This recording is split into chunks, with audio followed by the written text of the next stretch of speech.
People who live near Blackwood National Forest all agree on one rule. If the forest gives something back, you don't take it. That rule exists because of what happened in October 2018 and because of what was found afterward. Blackwood National Forest doesn't look dangerous on a map. It's not the most remote. It's not the biggest. But people who go inside all say the same thing. It's too quiet.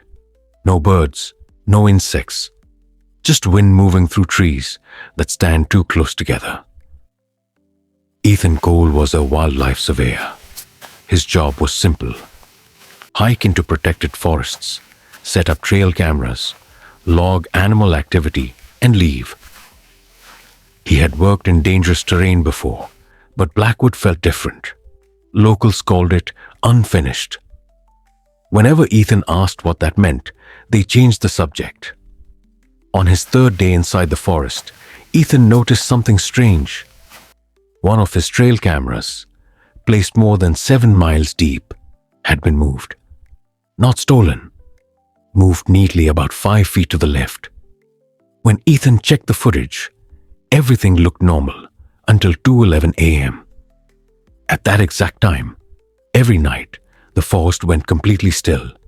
No wind, no movement. Then the audio picked up footsteps. Slow, heavy, deliberate, but the camera never showed anything moving. On day 5, Ethan found a boot print near a stream. It was his. Same tread, same size. But it was facing the wrong direction. And it was deeper than it should have been, like something heavier was wearing his boots. That night, as Ethan sat alone at his camp, he heard someone call his name from the trees. It was his voice. Same tone, same rhythm. He didn't answer. The voice called again, closer this time. Then it whispered, "You already came this far." The next morning, Ethan packed up and followed his GPS toward the exit. After hours of walking, he noticed something impossible. His distance never changed. No matter how far he walked, the screen always read 7.2 miles from exit. That's when Ethan realized the forest had changed. The trees were no longer random. They repeated. Same broken branches, same scars in the bark, same bends in the trunks, over and over, like a copied image.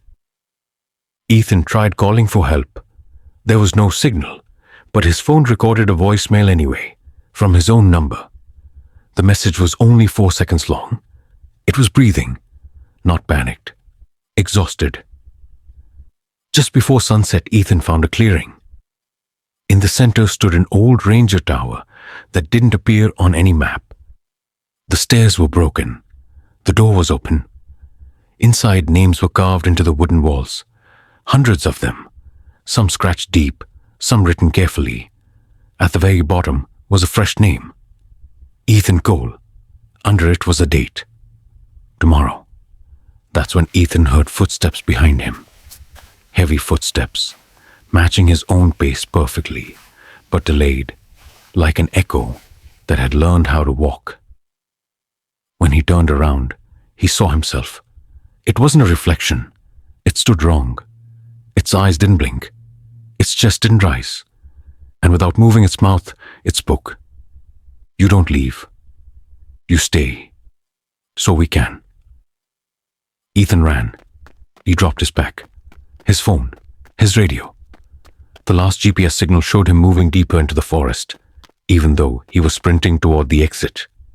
3 weeks later, search teams entered Blackwood. They found Ethan's camp, neatly packed. Too neatly.